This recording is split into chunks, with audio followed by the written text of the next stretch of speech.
एक बहुत ही रोचक अंतरराष्ट्रीय खबर से। अंतरराष्ट्रीय खबर इतनी रोचक है कि आपको इसमें बहुत सारे लोग इन्वॉल्व दिखेंगे। आप तो जब पूरी तरह से इस बात को सुन लें तब आप मुझे बता देना कि कितने देश इन्वॉल्व थे इस पूरी स्टोरी में। फिलहाल के लिए आपको मतलब इस प्रकार से पढ़ना है, जब मैं इस पूरी कहानी को आपको सुनाऊं या इस पूरी बात को जब मैं सुनाऊं तो आप मुझे अंत में मैं आपका फोकस चेक करूंगा कि आपने कितने कंट्री काउंट किए जब मैंने ये पूरी स्टोरी आपको बताई। ठीक है, मैं किसी ग्रुप को काउंट करने की बात नहीं कर रहा हूं, मैं ईयू मेंबर्स की भी बात नहीं करूंगा, मैं यूरोपियन यूनियन के अलावा अरब लीग्स की या फिर किसी भी प्रकार से OIC की, इनकी बात नहीं करूंगा। आप तो मेजर कंट्री जब मैं नाम लूं तो बताना कितने देश इन्वॉल्व थे इस घटना में। शुरू करते हैं आज के सेशन को। साथियों, अल्जीरिया और मोरक्को के बीच राजनयिक विवाद क्या है, आज का सेशन है ये। अल्जीरिया और मोरक्को जो ऑलरेडी जानते हैं, क्योंकि वेस्टर्न सहारा वाला जो विवाद है मैंने बहुत डिटेल में आपको पढ़ाया हुआ है, फिर भी आज हम इस सेशन को लेके चल रहे हैं क्योंकि इसमें नया ट्विस्ट आया है अल्जीरिया का। आइए साथियों, ये क्यों पढ़ रहे हैं हम इस सवाल को, इसके पीछे कारण मैं बता देता हूं।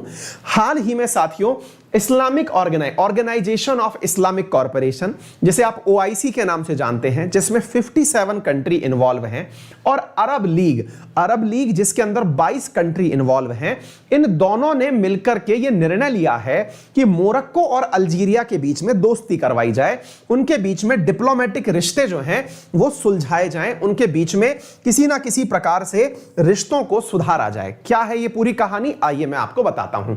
तो पहले तो हम न्यूज जान लेते हैं। न्यूज क्या है?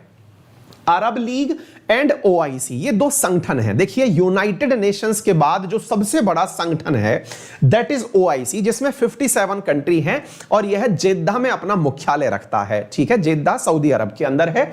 यह ऑर्गेनाइजेशन ऑफ इस्लामिक कॉर्पोरेशन है, यानी मुस्लिम राष्ट्रों का एक संघ है। दूसरी तरफ है अरब लीग, जिसमें कि 22 देश इन्वॉल्व हैं। साथियों, इन देशों ने मिलकर के यह कहा है कि हमारे मेंबर कंट्री का मतलब इन दोनों के अंदर जो शामिल सदस्य हैं उनमें से एक का नाम है अल्जीरिया और दूसरे का नाम है मोरक्को। इन दोनों के बीच में डायलॉग करवाया जाए, यानी बातचीत करवाई जाए, इन दोनों को लड़ाई से दूर रखा जाए। अब आप पूछेंगे लड़ाई कब हुई, तो चलिए दूसरी स्लाइड देखते हैं, इसको पढ़िए क्या लिखा हुआ है। साथियों, Algeria cut diplomatic ties with Morocco over hostile action. क्या है ये, दोबारा सुनिए साथियों। अल्जीरिया ने कुछ ही दिन पहले किसके साथ में, मोरक्को के साथ में अपने राजनयिक संबंध खत्म कर दिए थे। अब आप में से कई लोगों के दिमाग में क्यूरोसिटी आने लगी, सर पहले तो ये बताओ जिनके बारे में चर्चा हो रही है ये हैं कहां पर। तो आइए मैं पहले आपको मैप में दिखा देता हूं जिनके बारे में चर्चा हो रही है ये देश कहां पर हैं, फिर हम वापस विषय पर लौटेंगे। साथियों, आपको ये अफ्रीका का मैप दिखाया जा रहा है। ये अफ्रीकी कॉन्टिनेंट, जिसमें से दुनिया की तीनों जो लैटिट्यूड हैं, जो मेजर लैटिट्यूड हैं, Tropic of Cancer, Tropic of Capricorn और इक्वेटर गुजरती हैं। अंध महाद्वीप के नाम से जाने जाने वाला यह जो अफ्रीका महाद्वीप है, इस अफ्रीका महाद्वीप के उत्तर की तरफ अगर हम चलते हैं, उत्तर बोले तो ऊपर की तरफ चलते हैं, तो उत्तर पश्चिमी किनारे पर स्थित ये देश की चर्चा हो रही है। उत्तर पश्चिमी किनारा इस समय विवादों में घिरा हुआ है। रीजन क्या है? इस उत्तर पश्चिमी किनारे में बिल्कुल कॉर्नर में बैठा हुआ ये वाला जो देश है ये है मोरक्को, और इस मोरक्को के पड़ोस में स्थित ये वाला जो देश है ये है अल्जीरिया। साथियों, आप में से जो भी विद्यार्थी, मैं आगे चलूंगा इससे पहले कमेंट बॉक्स में जल्दी से यह बता दो क्या कारण रहा होगा कि अल्जीरिया ने मोरक्को से रिश्ते खराब कर लिए। जल्दी से कमेंट बॉक्स में बता दीजिए एक बार के लिए, क्योंकि हाल ही में मैंने आपको मुश्किल से 10-15 दिन पहले ही मोरक्को के साथ एक अंतरराष्ट्रीय घटना पढ़ाई थी। आप जल्दी से बताइए कौन सा वैसा विषय है जिसकी वजह से अल्जीरिया ने हो सकता है मोरक्को के साथ रिश्ते खराब किए हो, यानी पुराना कारण कौन सा रहा हो, नया कारण तो कोई सा भी रहा हो। जैसे 1857 की क्रांति के अंदर मंगल पांडे जी को फांसी देना सबसे बड़ा वो उस समय का कारण था, जो तात्कालिक कारण था, लेकिन तात्कालिक कारण ही जिम्मेदार थोड़ी था 1857 के लिए, उसके पीछे बहुत सारे कारण जिम्मेदार थे। तो उन पुराने कारणों में कौन सा है ये बताइए। ये हुई ना बात। तुषार, आदित्य, हेमंत, ब्यूटी, शिवाली, बाबा, सभी लोगों ने एकदम सही आंसर दिया है, वेस्टर्न सहारा। यानी कि इनके पड़ोस में स्थित ये छोटू सा जो जगह है, ये वो देश है, वो जगह है जिसे लेकर के ये दोनों झगड़ रहे हैं, क्योंकि इनके बगल में यहां पर स्थित है मॉरिटानिया। वेस्टर्न सहारा, मोरक्को और अल्जीरिया। असल में वेस्टर्न सहारा को लेकर सारी लड़ाई हो रही है, लेकिन तात्कालिक कारण कुछ और है, वो हम बताएंगे। फिलहाल के लिए हम ये समझ लेते हैं, ये रहा मोरक्को, ये रहा अल्जीरिया और ये रहा वेस्टर्न सहारा। पड़ोस में है मॉरिटानिया। ये अफ्रीकन देश हैं, सहारा में स्थित हैं, वेस्टर्न सहारा में है, रेगिस्तानी जगह हैं। अच्छी बात है। अगर हम इसको और ज्यादा करीब से देखें तो इस प्रकार से हमें दिखाई देगा, वेस्टर्न सहारा, मॉरिटानिया, मोरक्को और अल्जीरिया। अगर आप इन सभी देशों को देखते हैं तो आज का विषय इन्हीं देशों की आपसी लड़ाई को लेकर के है। किन किन लड़ाई को लेकर के है? मोरक्को, जिसकी राजधानी है रबट। क्या नाम है? रबट नाम से इसकी राजधानी है, याद रखिएगा, रैबिट की तरह से। अल्जीरिया की राजधानी है अल्जीयर्स। अल्जीयर्स अल्जीरिया की राजधानी है। लड़ाई का मुख्य कारण तो वेस्टर्न सहारा है, लेकिन जो तात्कालिक कारण है वो हमें जानना चाहिए। अगर मैं इसे मैप पर दिखाऊं तो आप इसे ऐसे देख सकते हैं कि अटलांटिक ओशियन की तरफ मोरक्को स्थित है और यह अपने तेल के लिए जाना जाता है। वेस्टर्न सहारा में फास्फेट के प्रचुर भंडार हैं, अल्जीरिया में तेल के प्रमुख भंडार हैं। अल्जीरिया पैसे वाला देश है, हमारी तरह लोअर मिडिल इनकम कंट्री है, यानी कि अल्जीरिया वो देश है जिसमें तेल के भंडारों के कारण इसे ओपेक कंट्री शामिल किया जाता है, यानी कि organization of petroleum exporting countries में यह शामिल होता है। साथियों, जब हम इन देशों के बारे में चर्चा करते हैं तो आज की लड़ाई में अल्जीरिया और मोरक्को के बीच की लड़ाई है, लेकिन इनके बीच में सुलह-लामा कराने के लिए कौन जिम्मेदार हो रहे हैं उनके बारे में भी हम आपके साथ चर्चा करेंगे। तो आइए, इन दोनों के बीच लड़ाई में अपडेटेड खबर यह है कि अल्जीरिया ने डिप्लोमेटिक संबंध खत्म कर दिए हैं। किससे खत्म कर दिए हैं? मोरक्को के साथ में। चलिए, तो एक सवाल और याद करते हैं। क्या आपको याद है मोरक्को के साथ रिसेंटली किसी एक देश ने अपने डिप्लोमेटिक संबंध शुरू किए थे? अगर आपको याद आ रहा हो तो कमेंट बॉक्स में जल्दी बताइए, वो कौन सा देश है जिसने मोरक्को के साथ में मिलकर के हाल ही में अपने डिप्लोमेटिक संबंध शुरू किए थे। यानी मोरक्को को एक देश मिला और एक देश खोना पड़ा, यानी मोरक्को को अपना पड़ोसी खो करके एक और मित्र राष्ट्र बनाना पड़ा। आप एकदम सही हैं कि मोरक्को को हाल ही में इजराइल से मान्यता प्राप्त हुई थी, या यूं समझिए कि मोरक्को ने इजराइल को मान्यता दी थी, जिसके चलते मोरक्को और इजराइल के बीच में डिप्लोमेटिक संबंध बन गए थे। यानी कि इन दोनों के बीच में, बिल्कुल सही सोलंकी, जेके, इनोसेंट, मनीष, ललित, एकदम सही जवाब दिया है। मोरक्को और इजराइल के बीच में डिप्लोमेटिक संबंध शुरू हुए और दूसरी तरफ मोरक्को और अल्जीरिया के डिप्लोमेटिक संबंध खराब हुए। बड़ा प्रश्न है। प्रश्न यह है, डिप्लोमेटिक सब होते क्या हैं सर? रिश्ते होते क्या हैं?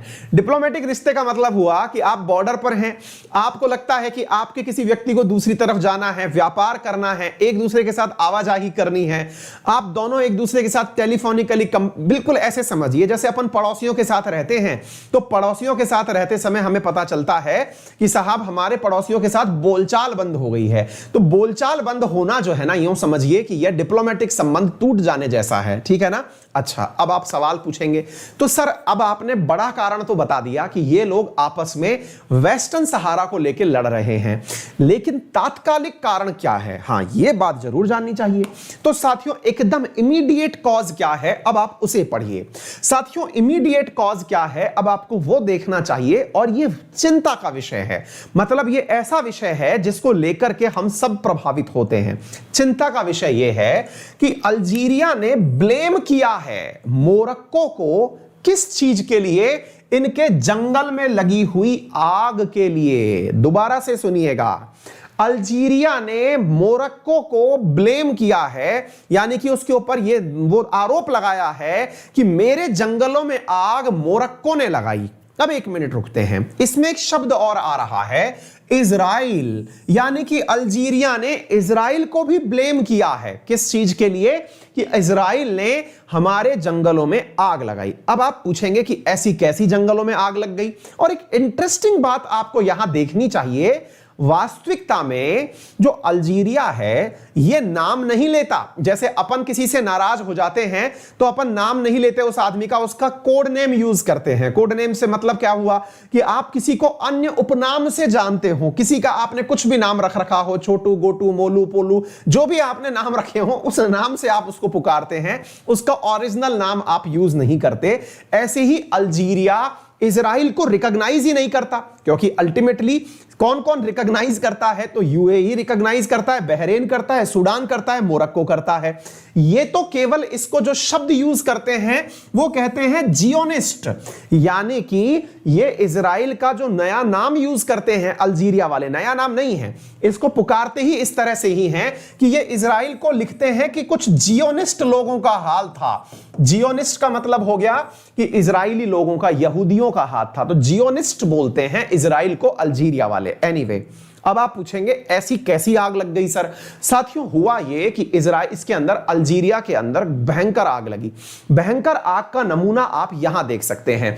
साथियों, अल्जीरिया के अंदर फॉरेस्ट फायर लगा, जिसकी वजह से अनुमानित है शुरुआती दिन में ही 42 लोगों की जान चली गई थी, और 42 लोगों की जान जाने के बाद में ये डेथ काउंट बढ़ते बढ़ते 90 लोगों तक हो गया था। एक तो पहले से ही सूखा, कहां पर? अल्जीरिया में। अल्जीरिया में ऑलरेडी पड़ रहा था गर्मी, और उस गर्मी के बीच में, गर्मी क्यों पड़ रही थी? ऑब्वियस सी बात है, सहारन कंट्री है। सहारन कंट्री है तो सहारन कंट्री के अंदर जो सहारा डेजर्ट है वो इन दिनों गर्मी से जूझ रहा है। यहां पर औसत तापमान 46 डिग्री से ऊपर हो रखा है।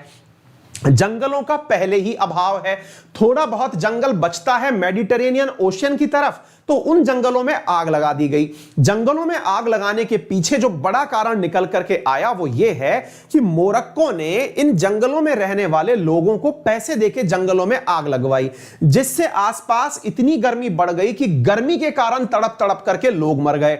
हीट वेव इतनी चल गई कि शहर छोड़ छोड़ के लोगों को भागना पड़ा। आग बुझाने के लिए अल्जीरिया ने यूरोपियन कंट्रीज से अपने लिए हेलीकॉप्टर मंगवाए कि भैया पानी छिड़कने के लिए चले आओ, क्योंकि इन जंगलों में आग लग गई है, बुझाने के लिए हमारे पास साधन नहीं है। गर्मी से तो तड़प रहे ही थे, लेकिन यहां पर जो स्थितियां बनी वो बहुत ज्यादा विकट थी। लोग गर्मी के कारण टिक नहीं पा रहे थे। ऐसी स्थिति में अल्जीरिया के जो राष्ट्रपति हैं, इन्होंने अपने द्वारा यह कहा कि इस आग के लिए जो जिम्मेदार है ये मोरक्को है, और मोरक्को ने हमारे यहां पर आग लगवाई है। अब आपके मन में भी एक सवाल बनेगा कि यार मोरक्को ने ये जो काम किया ये क्यों करेगा ऐसा काम? इसके पीछे रीजन है साथियों। रीजन ये है क्योंकि मोरक्को का जो वेस्टर्न सहारा प्रोविंस को लेकर के अपना एक अधिकार है, उस एक अधिकार वाले क्षेत्र में अल्जीरिया वो देश है जो वेस्टर्न सहारा के लोगों को भड़काता है, और भड़का करके पोलिसारिया जो फ्रंट है उससे वेस्टर्न सहारा में हमले करवाता है। तो मोरक्को ने इसके जंगलों में आग लगवा दी। जंगलों में आग लगना जिसकी वजह से 90 से अधिक लोगों की जान चली गई। अब देखिए, एक बहुत बड़ी बात बनकर आती है।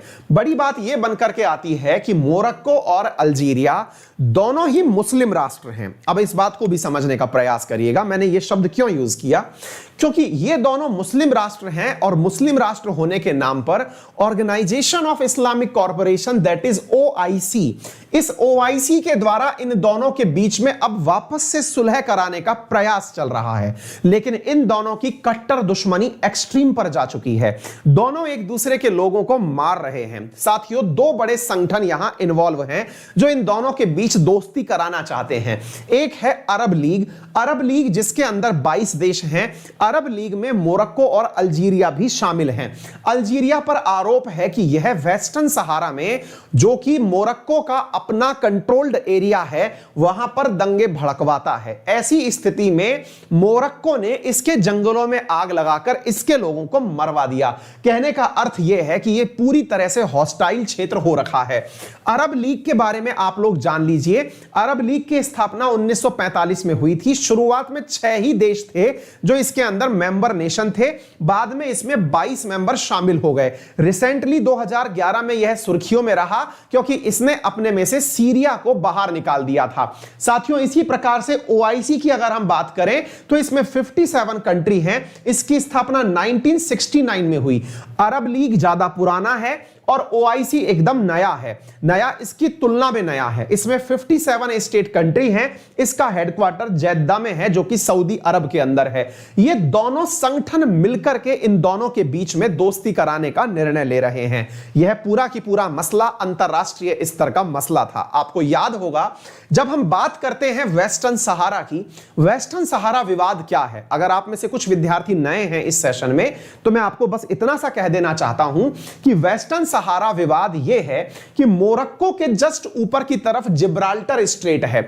जिब्राल्टर स्ट्रेट के जस्ट ऊपर एक देश है जिसका नाम है स्पेन। अगर हम कहें तो उत्तर की तरफ एक देश है स्पेन। उस स्पेन का कब्जा कभी वेस्टर्न सहारा पर हुआ करता था। वेस्टर्न सहारा को 1975 के अंदर स्पेन छोड़ करके चला गया। स्पेन जब छोड़ करके गया तो वो इसका 2/3 हिस्सा वेस्टर्न सहारा का मोरक्को को देके चला गया और 1/3 हिस्सा जो है वो साथियों ये अपने द्वारा मॉरिटानिया को देकर के चला गया। बाद में 1975 के बाद में इस प्रकार का जो विभाजन हुआ, इस विभाजन से पूर्व वेस्टर्न सहारा के अंदर एक पॉलिजारिया नामक फ्रंट था जो स्पेन को यहां से भगाने का प्रयास कर रहा था। उम्मीद यह थी पॉलिजारिया फ्रंट को कि स्पेन जब छोड़कर वेस्टर्न सहारा को जाएगा तो वो पूरी तरह से पॉलिजारिया फ्रंट को ये पूरी जगह सौंप देगा। वास्तविकता में ऐसा हुआ नहीं। जब स्पेन गया तो यूनाइटेड नेशंस के इंटरफेयर से मोरक्को और मॉरिटानिया में वेस्टर्न सहारा को बांट दिया गया। वेस्टर्न सहारा एक जबरदस्त नेचुरल रिसोर्स रिच जगह है। यह जगह इसलिए खास है क्योंकि अटलांटिक ओशियन से लगते हुए इसके कोस्ट पर फास्फेट के प्रचुर भंडार पाए जाते हैं। वो फास्फेट जो कि दुनिया के लिए अपनी खेती में उर्वरक के रूप में महत्वपूर्ण है और फिश प्रोडक्शन में भी इस जगह का महत्वपूर्ण योगदान है। जब यह जगह पूरी तरह से कब्जे में मोरक्को और मॉरिटानिया के आ गई तो अल्जीरिया को यह बात पसंद नहीं आई क्योंकि अल्जीरिया ही वो देश था जो पॉलिजारियो फ्रंट को मोटिवेट कर रहा था कि वो इस जगह से स्पेन को भगा दे और आजादी प्राप्त करे। लेकिन जैसे ही स्पेन यहां गया वो मोरक्को और मॉरिटानिया में वेस्टर्न सहारा को बांट गया। यह बात जब अल्जीरिया को पसंद नहीं आई तो यहां पर उपस्थित एक जनजाति है जिसका नाम है सोहराई जनजाति। उस सोहराई जनजाति को साथियों अल्जीरिया ने मोटिवेट करके उनकी एक सरकार बनाई। उस सोहराई जनजाति की सरकार को वेस्टर्न सहारा में तो जगह नहीं मिली लेकिन अल्जीरिया ने अपने यहां पर उन्हें रहने के लिए शरणार्थी कैंप दे दिए। बिल्कुल वैसे ही जैसे तिब्बत के अंदर दलाई लामा अपना देश छोड़ करके भारत में शरण लिए बैठे हैं, ऐसे ही सोहराई जनजाति वाले जो लोग थे वो अपना SAAD संगठन लेकर के साथियों यहां पर अल्जीरिया में जगह लेकर बैठे हुए थे। अल्जीरिया में यहां पर शरण लिए बैठी इस सरकार को बिल्कुल तिब्बत सरकार की तरह, निर्वासित सरकार की तरह ही इज्जत प्राप्त थी। लगभग दुनिया के 80 देश इन सोहराई जनजाति के संगठनों को मान्यता देते थे लेकिन वेस्टर्न सहारा में कोई भी एंट्री नहीं कर पाता था। अंतिम ट्विस्ट तो जब आया जब 2020 में डोनाल्ड ट्रंप जब अपनी सत्ता छोड़ रहे थे, जाते जाते वो मोरक्को से यह कह गए कि यदि तुम इजराइल को एज ए कंट्री मान्यता देते हो तो मैं मोरक्को से कह गए कि जब मैं अगर तुम इजराइल को एज ए नेशन मान्यता देते हो तो वेस्टर्न सहारा पर, पूरे की पूरे वेस्टर्न सहारा पर मैं मोरक्को तुम्हारा अधिकार स्वीकार कर लूंगा। और हुआ भी यही साथियों कि डोनाल्ड ट्रंप के कहने से पूर्व ही मोरक्को इस वेस्टर्न सहारा पर कब्जा कर चुका था। वर्तमान की स्थिति क्या है? वर्तमान स्थिति यह है कि दुनिया में सबसे ज्यादा कहीं पर अगर लैंडमाइंस बिछी हुई हैं तो वो वेस्टर्न सहारा और मोरक्को के बॉर्डर पर बिछी हुई हैं। रीजन ये है कि वेस्टर्न सहारा के अंदर ये सोहराई जाति के लोग जो हैं, SADR सरकार जो चलाते हैं, ये मोरक्को पर कभी भी हमला कर सकते हैं, इतना डर बैठा हुआ है अल्जीरिया और मोरक्को के बॉर्डर पर, जिसके चलते हुए वेस्टर्न सहारा पूरी तरह से एकदम गोले बारूद पर बसा हुआ जगह बचा हुआ है। वर्तमान में ये जो परिस्थितियां हैं ये वेस्टर्न सहारन कंट्रीज को, जिसमें मोरक्को मोरक्को, अल्जीरिया, मॉरिटानिया और वेस्टर्न सहारा को दुनिया के अंदर मोस्ट डिस्प्यूटेड एरियाज में कंसीडर करवाती हैं। उम्मीद है इस अंतरराष्ट्रीय खबर में आपने बहुत सारे देशों का नाम सुन लिया होगा। सवाल तो यही खत्म हुआ, आप मुझे काउंट करके बता दीजिए इस खबर में हमने कुल कितने देशों की चर्चा करी। मैं तब तक आगे चलता हूं। चलिए शुरू करते हैं आगे। मान सिंह ने लिख भी दिया है 57 plus 22 plus Mauritania, Spain, Israel, America. Very good, कुल मिलाकर 83। मान सिंह बहुत ही बढ़िया। कोई और देश छूट गया हो तो बताएं। साथियों असल में 57 और 22 जो आपने काउंट किए उसमें मोरक्को और अल्जीरिया ऑलरेडी इन्वॉल्व थे। आप इस चीज का जो प्लस माइनस है वो रीजनिंग के हिसाब से करता रहिएगा, ठीक है ना। चलिए बढ़ते हैं आगे की तरफ। उम्मीद है आप लोगों को बातें समझ में आ गई होंगी क्या मैं कहना चाह रहा था। फिलहाल के लिए इतना ही। चलिए आगे चलते हैं साथियों। ये एक अंतरराष्ट्रीय विषय का सवाल था, मतलब एक प्रकार से ये समझिए कि ये एक ऐसा मुद्दा था जो किसी दो देश का मुद्दा नहीं कहा जा सकता। मैंने आपसे कंट्रीज इसलिए पूछी क्योंकि कई बार ऐसा होता है कि हम समझते हैं कि अंतरराष्ट्रीय मुद्दे हम क्यों पढ़ें, ये तो किन्हीं दो देश के बीच की बात है। अगर दो देश के बीच की बात होती तो शायद हम इग्नोर कर देते, लेकिन जिसमें दुनिया के कुल 193 देशों में से 1/3 देशों के हित जुड़े हुए हों, आप उस मुद्दे को नहीं छोड़ सकते। ऐसे ही मुद्दे मॉडर्न हिस्ट्री का टेस्ट रखा गया है। मॉडर्न हिस्ट्री का टेस्ट है सुबह 10:10 पर, फ्री ऑफ कॉस्ट टेस्ट है अनअकैडमी पर। यदि आप चाहते हैं उस टेस्ट को देना, यह beginners to master test series है। यदि आप तैयारी में बिल्कुल नए हैं तो भी आप इस टेस्ट को दे सकते हैं, और तैयारी में बहुत वृद्ध भी हो चुके हैं तो भी आप इस तैयारी को टेस्ट को दे सकते हैं। फ्री ऑफ कॉस्ट टेस्ट है, मॉडर्न हिस्ट्री का टेस्ट है, और यह टेस्ट सीरीज लगभग 20 टेस्ट की हम लोग रखना चाहते हैं। अगर आप लोगों ने एक्टिवली इसमें पार्टिसिपेट किया तो आप सभी का इसमें स्वागत रहेगा। सभी साथीगण उस लिंक को, जो कि मैं आपको कमेंट बॉक्स में पिन करके दे दूंगा, वहां से आप क्लास में पहुंचने का कष्ट करें। इसके अलावा अनअकैडमी पर भी आपको वो मिल जाएगा। यदि आप मेरे साथ मिलकर के स्टैटिक जीके पढ़ना चाहते हैं तो अनअकैडमी लर्निंग ऐप को अपने मोबाइल में इंस्टॉल कर लीजिए गूगल प्ले स्टोर से। वहां पर स्टैटिक जीके के मेरे बैच चल रहे हैं, यूपीएससी और एसएससी दोनों कैटेगरी में। यूपीएससी कैटेगरी के अंदर आप लोगों के लिए 2 महीने का प्रीलिम्स के लिए टारगेटेड बैच आया है, जिसमें करंट अफेयर्स, प्रीलिम्स की test series, articles, environment related issues आदि सब आपको 13,500 रुपए में उपलब्ध हैं। गूगल प्ले स्टोर से अनअकैडमी लर्निंग ऐप इंस्टॉल करके आप सीधा इस बैच को यूपीएससी कैटेगरी में ज्वाइन कर सकते हैं यूजिंग माय रेफरल कोड अंकित10। ठीक इसी प्रकार से एसएससी कैटेगरी के अंदर भी आप लोगों के लिए बैच अवेलेबल है, जिसमें मैं स्टैटिक जीके डिटेल में पढ़ा रहा हूं, जिसमें आपको हिस्ट्री, ज्योग्राफी, पॉलिटी, इकोनॉमी मिलेगी। जल्दी ही नेक्स्ट वीक से आर्ट एंड कल्चर का बैच आने वाला है, आप उसे ज्वाइन कर सकते हैं। साथियों आजकल अनअकैडमी पर एक जबरदस्त फीचर आप लोगों के लिए दिया जा रहा है, और वो ये है कि आप अपने एडुकेटर से कोई डाउट पूछ सकते हैं, और अगर उनसे नहीं पूछना है तो अनअकैडमी के प्लेटफॉर्म पर ही आपको आस्क ए डाउट फीचर दिया हुआ है। आप अपना कोई भी डाउट डालिए, आपको उसका आंसर जरूर मिल जाएगा। इसके अलावा एडुकेटर से आप लाइव बात कर सकते हैं, आप अपने डाउट्स को डायरेक्ट पूछ सकते हैं, ना केवल चैट के माध्यम से बल्कि ऑडियो के माध्यम से भी। ये प्लस के विद्यार्थियों के लिए अनअकैडमी पर दी जा रही बेहतरीन सुविधा है। तो फिर मुलाकात करते हैं आपसे अगले सेशन में, तब तक के लिए धन्यवाद। अपना ख्याल रखें, बड़ों का सम्मान करें, छोटों को प्यार दें, अपना व्यक्तित्व इस प्रकार से विकसित करें कि महिलाएं आपके लिए सुरक्षित, महिलाएं आपके साथ